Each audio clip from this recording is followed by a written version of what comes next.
Boa tarde, irmãos. Boa tarde, queridos. Mais um dia aqui juntos, meditando nessa carta maravilhosa do apóstolo Pedro.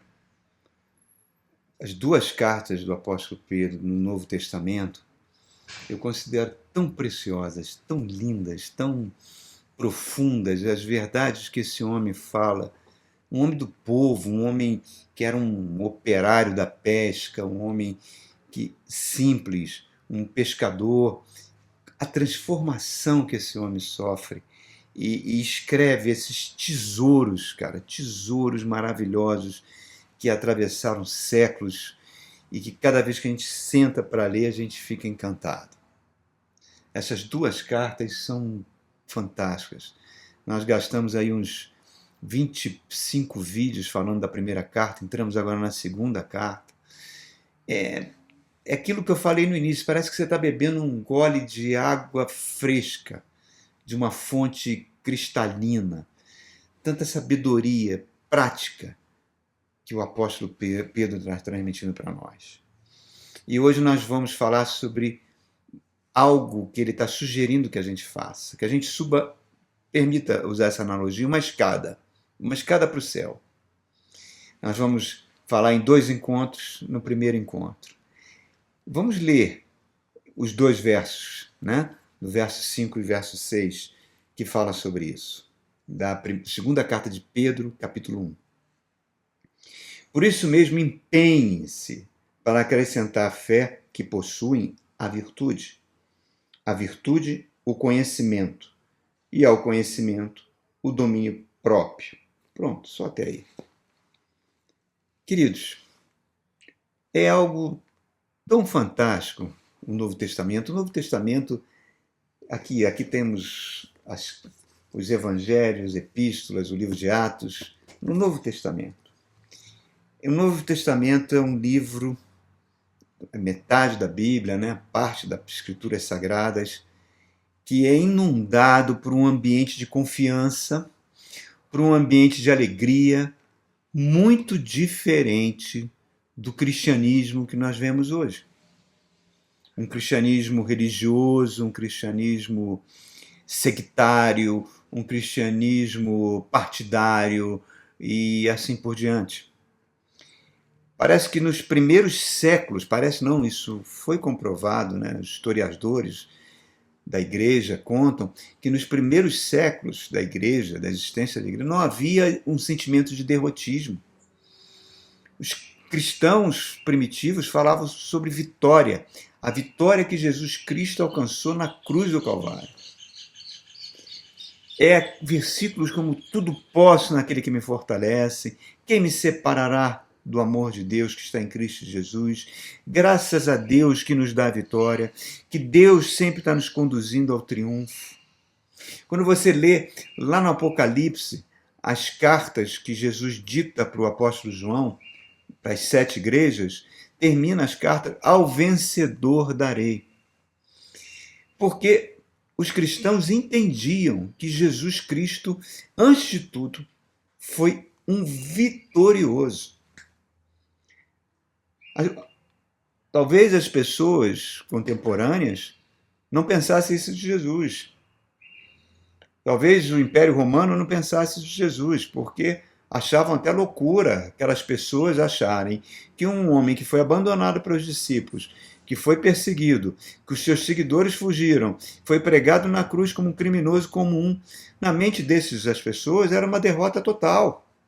Não havia motivos para aquelas pessoas serem tão felizes, tão realizadas, tão plenas de vida.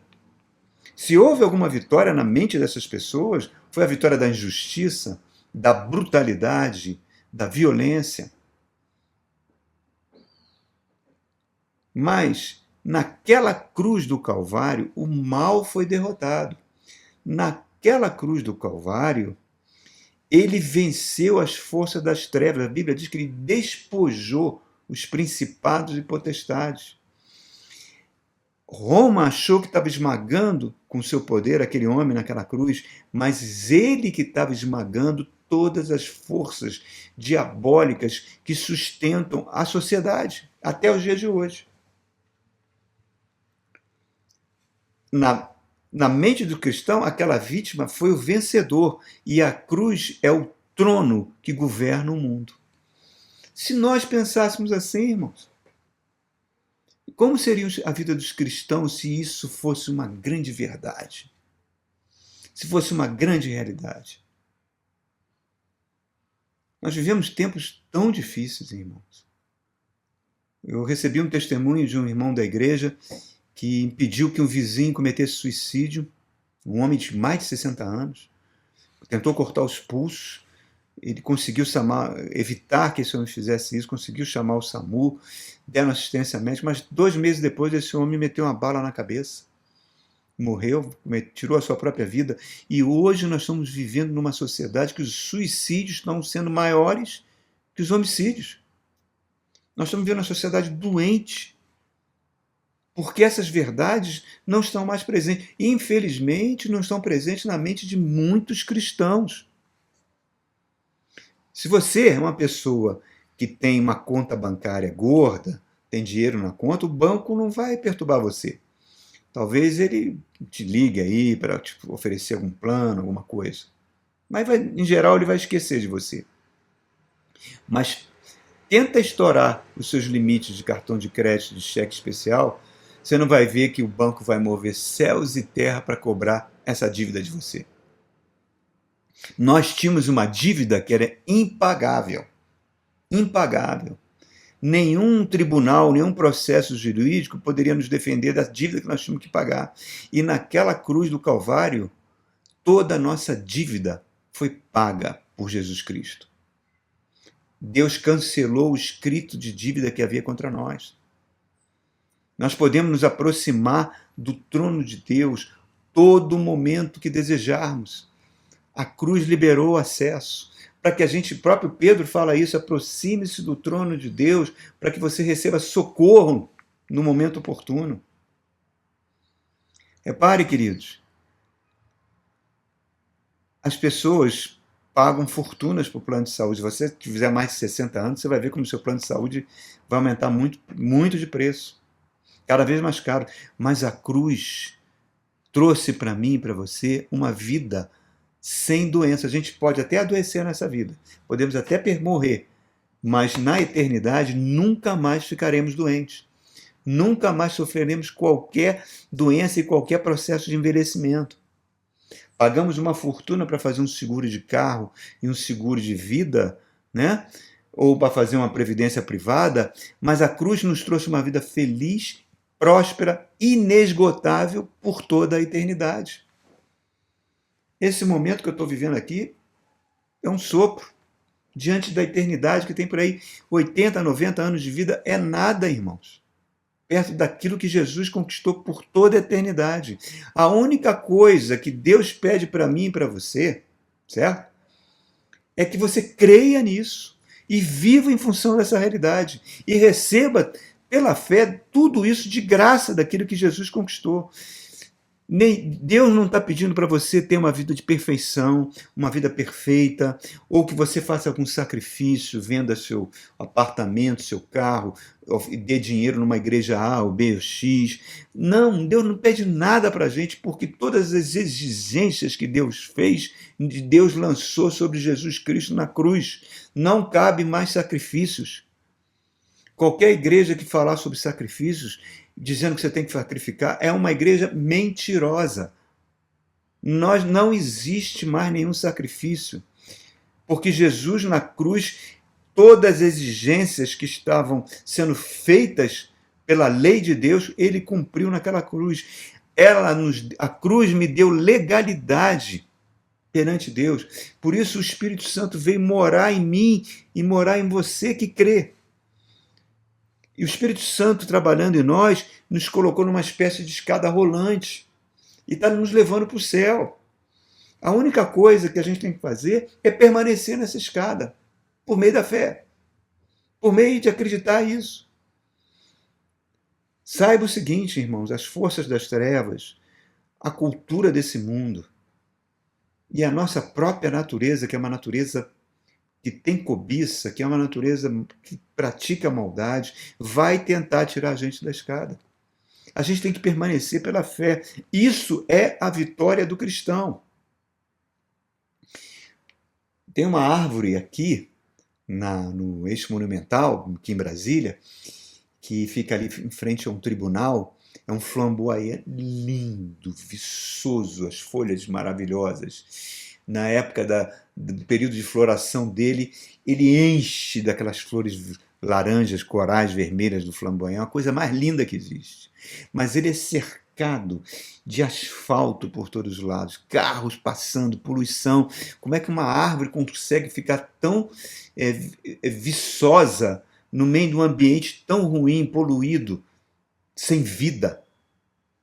Porque a sua raiz vai buscar a vida lá no fundo da terra. É isso que a Bíblia diz de nós. Salmo 1 diz: bem-aventurado o homem que medita na lei de Deus. É como uma árvore que é plantada junto com a corrente das águas. É aquela tamareira que dá aquele fruto delicioso no meio de um deserto. E essa raiz que você vai buscar para buscar a vida chama-se Jesus Cristo. A minha vida tem que estar fincada, alicerçada nele. E toda vez que eu preciso, eu recebo vida dele. Ele fala: aquele que ouve meus mandamentos e coloca em prática é como uma casa que é firmada na rocha. Pode bater o mar, pode bater o vento, ela não cai. Que mar é esse? Que vento? São os problemas que a gente enfrenta na vida, irmãos. Então, enquanto essas bênçãos não chegam, a bênção da eternidade, eu tenho que continuar nessa escada. E é isso que Pedro está falando para a gente. Pedro está dizendo para a gente, dessa maneira tão brilhante, no último vídeo ele falou que nós éramos coparticipantes da natureza divina. Isso é tremendo, irmãos, tremendo. A natureza divina pulsa dentro de mim, dentro de você. Então ele está falando que você deve se esforçar para acrescentar a essa fé em Jesus algumas qualidades. Deus não vai fazer isso por mim nem por você, é nós que temos que fazer. É acrescentar qualidades que é como se fossem degraus de uma escada, né? Que nós vamos. Hoje eu vou falar sobre 3 degraus. No próximo encontro eu concluo falando dos degraus restantes, né? Você pode entender assim. Então, o primeiro, aqui está no verso 5 que ele propôs para a gente, o primeiro degrau que ele vai falar, e você entenda esse degrau como característica da nossa personalidade, que nós temos que tentar desenvolver. Jesus falou que o reino do céu é tomado com esforço, é porta estreita. Por que a gente tem que fazer a nossa parte? É a contrapartida nossa da aliança com Deus. É empenho, exige um esforço. Deus já deu tudo o que nós precisamos. Tudo, irmãos. Tudo. Mas a nossa natureza, muitas vezes, baseada nas circunstâncias do mundo, nos relacionamentos, em traumas do passado, a gente vai se esquecendo disso. E muitas vezes a gente não quer subir essa escada do que o cristão deve subir. Então, o primeiro degrau que ele fala é acrescente. Ele fala aqui no verso 5, ele fala assim, ó, empenhe-se por acrescentar a fé que possui. A fé, a primeira palavra que ele fala é da fé. A fé já é um presente que a gente recebeu de Deus, é um dom. A palavra grega que ele está usando aqui é pistis. Tudo procede da fé. E é a convicção que Pedro tem e está passando para mim e para você que Jesus Cristo é a verdade. Tudo que ele falou e tudo que ele disse é a verdade.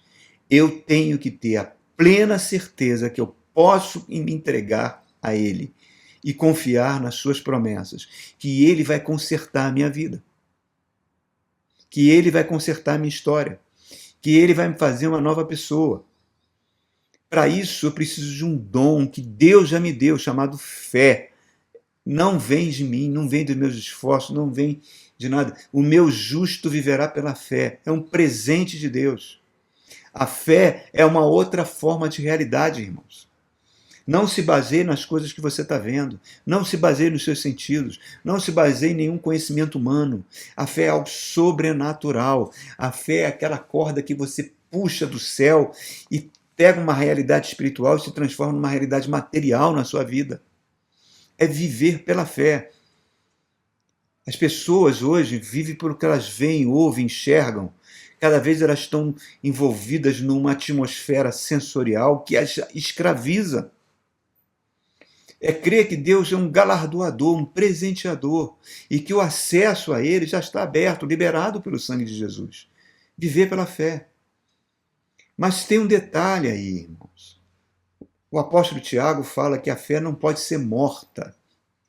É uma fé, e Bonhoeffer, o grande teólogo alemão, dizia que não pode ter uma graça barata. Ela tem que ser acompanhada por obras de amor. É isso que falta na vida de muitos cristãos. Você olha para a vida deles e você não vê atitudes de amor. Você vê atitude de violência, você vê atitude de partidarismo, você vê atitude de racismo, você vê atitudes de apoiar políticas de violência. Isso não é condizente com a fé cristã. Ela tem que ser acompanhada por obras. Jesus falou, olha, tudo que pedir, lá no capítulo, em Evangelho de São Marcos, ele fala, tudo que você pedir em oração, creia que recebeu. Creia que recebeu. Mas se você tem alguma coisa contra o seu irmão, perdoai as ofensas do seu irmão para que o Pai Celestial perdoe as suas ofensas. Então, se a minha vida não é uma vida que está preocupada com o meu próximo, em amar o meu próximo, você pode esquecer Deus, irmão. Pode esquecer. Você pode ir à igreja, você pode dar dízimo, você pode fazer promessas, pode ir a milhões de cultos, se não for uma vida que é baseada no amor ao próximo, e o amor ao próximo, o próximo está dentro do seu lar, muitas vezes é o seu cônjuge, é os seus filhos, para daí sair para o próximo fora lá. Se não tiver isso, irmão, você pode esquecer. Amados, a fé é o único caminho para uma vida de paz e de fortaleza no meio desse mundo louco que a gente está vivendo. Jesus é o cabeça do corpo, que é a igreja, o corpo invisível. Ele se manifesta hoje no corpo. Então eu tenho que amar os membros desse corpo, as pessoas que fazem parte do corpo. Eu fui enxertado na videira verdadeira. Então, Jesus falou, eu sou a videira verdadeira e vocês são os ramos. Permaneçam em mim para que vocês deem frutos. O meu pai é o agricultor e ele vai podar, para que vocês deem mais frutos ainda. Então, nessa vida, a gente passa por dificuldades. Muitas vezes, passamos por doenças, passamos por dificuldades financeiras, dificuldades em relacionamentos. Mas a gente vai passando por isso e crescendo com isso. E a gente vai entendendo que muitas vezes são podas. Podas para que a gente produza frutos de amor, de benignidade, de compaixão. Então, eu tenho que crer nessa verdade, saber que todas as coisas cooperam para o meu bem. Tudo isso é uma atitude sobrenatural. Eu olho com os olhos da fé. Eu já vejo no futuro aquilo que vai acontecer. É a primeira coisa. Então, se eu tenho essa fé, eu vou acrescentar, então, o segundo degrau que ele está falando, a virtude. Acrescente a sua fé a virtude. A palavra virtude no grego é arete, que também tem o significado de uma terra extremamente fértil que você plantar ali vai dar frutos, produtiva. Então a virtude está associada a uma colheita abundante. Hoje nós vivemos tempos que se investe demais em beleza física. As pessoas fazem milhares de procedimentos cirúrgicos, de estética, gastam muito dinheiro com isso. Não estou dizendo que é errado, que a pessoa querer ficar bonita. Não, não é isso. Eu estou falando que tem coisas que são mais importantes. É você investir em sabedoria. A Bíblia fala que a mulher sábia edifica o lar e a tola com sua própria mão o destrói. Não é? Hoje não, desde a década de 60 nós vivemos uma liberdade sexual que deveria, de alguma forma, de alguma forma, retirar a opressão que existia sobre as mulheres, mas a gente viu que isso não aconteceu. Que a opressão feminina cada vez aumenta mais, que a imagem da mulher cada vez mais é desgastada, os homens se tornando metrosexuais ao extremo. A gente não vê mais, é difícil ver um cavalheirismo para com uma mulher. Jesus era um gentleman, Jesus era um cavalheiro. Quando colocaram a mulher adúltera na frente dele, dizendo que ela tinha que ser apedrejada, Jesus trata aquela mulher, usa uma palavra hebraica chamada geveret. Geveret significa mulher de honra. Jesus era um gentleman, sabia falar com as pessoas, sabia ser, não forçava a sua presença. Se você busca isso, se você busca tratar as pessoas com cavalheirismo, com educação, você vai desenvolver uma virtude. Você vai honrar seus pais, você vai honrar seus líderes, você vai honrar os seus chefes, você vai ser uma pessoa fiel. Hoje a marca do cristão é a infidelidade. Ele é infiel à sua igreja, ele é infiel ao seu pastor, ele é infiel ao seu cônjuge. Nós estamos vivendo um tempo que essas virtudes precisam ser desenvolvidas. Porque quando você desenvolve virtudes, uma das virtudes é a humildade. João Batista estava no auge do ministério. Jesus falou, dos nascidos de mulher, nunca houve alguém como João Batista. Imagina isso. Qualquer ser humano que nasceu de uma mulher, nunca houve alguém igual a João Batista, dito pelo próprio Deus, na boca de Jesus. E João Batista, no auge do seu ministério, quando vê Jesus iniciar o seu ministério, ele fala uma frase, irmão, eu tinha que falar isso toda hora. Convém que ele cresça e que eu diminua. Ele sabia quem ele era. Não precisava de mostrar uma imagem falsa no Facebook da vida, no Instagram da vida, no Twitter da vida, botar milhões de fotos. Olha como eu sou feliz, olha como eu sou bonito, retocado, olha como eu estou aqui comendo esse prato. Não precisava. Você não me deu um like, puxa, eu estou tão triste. Não, ele sabia quem ele era. E ele fala, convém que ele cresça e que eu diminua. O cristão tem que saber quem ele é. O cristão precisa saber que ele é precioso aos olhos de Deus, que ele é uma nova criatura. Então, tudo isso está atrelado à virtude, à maneira de proceder, de agir. Amar a sua esposa, amar os seus filhos, eu vejo cristãos que são verdadeiros monstros com suas esposas. Usam a Bíblia de forma errada, não sei que raio de ensino é esse que ele recebeu, que diz que a mulher tem que ser submissa a ele, mas submissa em termos de opressão, dele esmagar ela, dele pisar nela e fazer dela um capacho. A Bíblia fala na carta aos Coríntios que Deus não nos chamou à escravidão.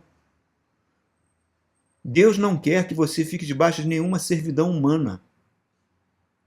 Então, eu preciso cada vez mais desenvolver a virtude. Procurar imitar Jesus. O apóstolo Paulo fala à igreja de Coríntios, sede meus imitadores como eu sou de Cristo. Não é? E o terceiro degrau aqui, que ele está falando para você colocar na sua fé, o terceiro degrau dessa escadinha, é o conhecimento. A palavra conhecimento no grego significa gnosis. É um conhecimento prático, é o conhecimento do apóstolo Pedro. É aquele conhecimento prático para a vida. É o que eu preciso fazer em determinada situação. Você não vai receber isso de universidade, de curso de pós-graduação, nada disso. Você recebe do Espírito Santo e da palavra de Deus. É a capacidade de decidir de forma correta, de fugir do confronto. Hoje a gente vê os cristãos procurando o confronto como imã. Eles bombardeiam a mente deles com tanta fake news. Às vezes, aquela emissora que se diz cristã, chamada Record, ela tem telejornais que são verdadeiros horrores. Parece que você está dentro do inferno, porque é só violência o tempo todo. Só notícias de crime, de violência, passando. Eu me lembro que eu fui cortar cabelo numa barbearia. Os caras ficaram ouvindo aquilo horas, adoecendo a alma. Então, reparem, o conhecimento que vem da palavra, que vem do Espírito Santo, me torna uma pessoa flexível. Eu tenho um colega professor lá na universidade que eu admiro muito ele é um cristão sério. A capacidade de flexibilidade que aquele homem tem. Ele teve que lidar com pessoas extremamente difíceis, teve que servir essas pessoas, e ele tinha uma habilidade de contornar o conflito, que eu tirava o chapéu para ele sempre, tiro o chapéu para ele sempre. Eu falei que, meu irmão, que coisa linda essa virtude que você tem. É investir no conhecimento de Cristo, porque Cristo é assim. Não gaste suas horas no Facebook, não gaste suas horas preciosas da sua vida no Instagram ou na televisão, vendo, porque isso vai trazer uma paralisia mental para você. É melhor que você leia bons livros, leia a palavra de Deus e desenvolva a sua capacidade de raciocínio, de analisar, de criticar com sabedoria, com flexibilidade, sem ser um crítico julgador, onde você vai apontar o dedo para as pessoas. Então, esse conhecimento não vem de escola. Em Oséias, capítulo 4, verso 6, Deus fala: o meu povo perece porque lhe falta o conhecimento. E no verso 7 ele diz: os meus sacerdotes não ensinam a minha palavra ao meu povo.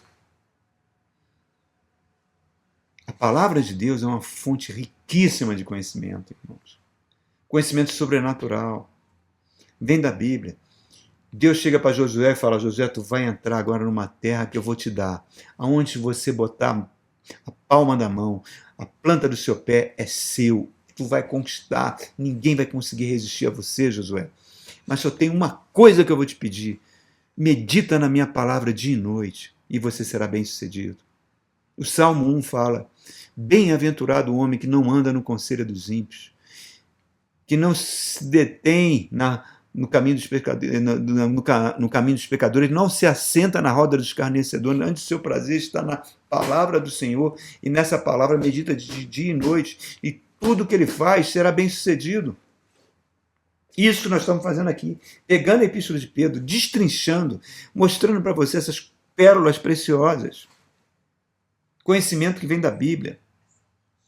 Isso vai fazer você ficar sintonizado com o Espírito Santo. Eu acompanho alguns casamentos que às vezes eu fico observando, pai, as pessoas se casam, cristãos, estou falando de cristãos, tá? Não estou falando de pessoas que não estão nem aí para Jesus, não, estou falando de cristãos.